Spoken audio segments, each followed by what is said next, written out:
เจ้าจะจากไปบ่เคยคิดว่าเจ้าจะนอกใจ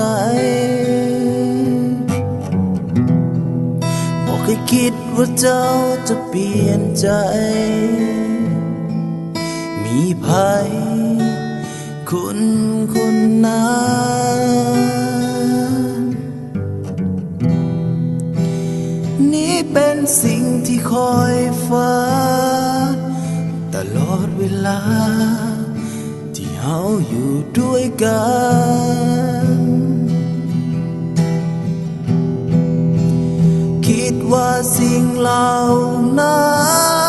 นคงบ่เกิดกับฮักของเฮา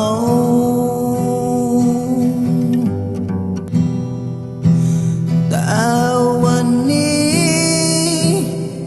เจ้ากลับมาเว้าฮักเขาคงไป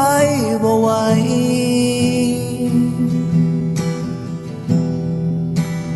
แล้วจะทำอย่างใด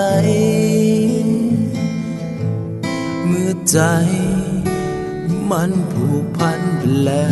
วเสียดายความหวั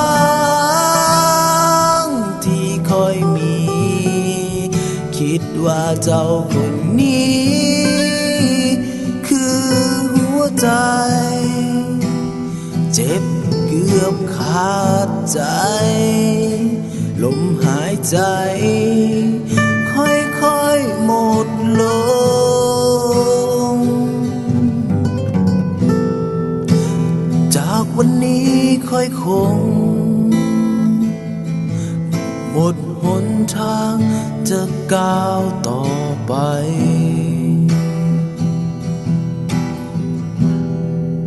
คงเหลือเพียงหัวใจที่มัน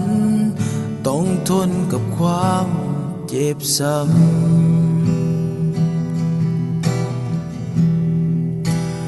คงมีเพียงความในใจที่เก็บไว้บอกกล้าเว้าออกไป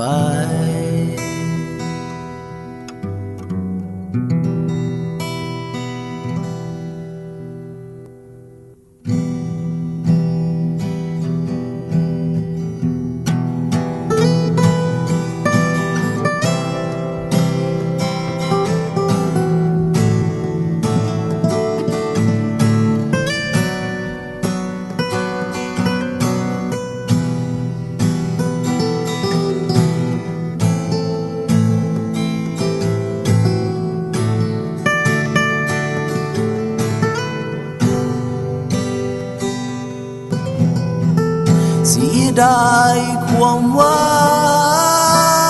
งที่คอยมีคิดว่าเจ้าคนนี้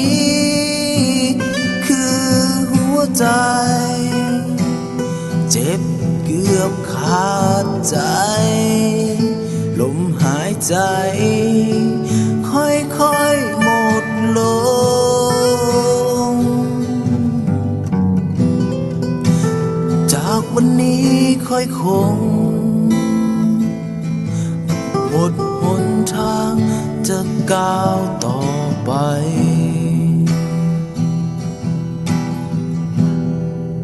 คงเหลือเพียงหัวใจ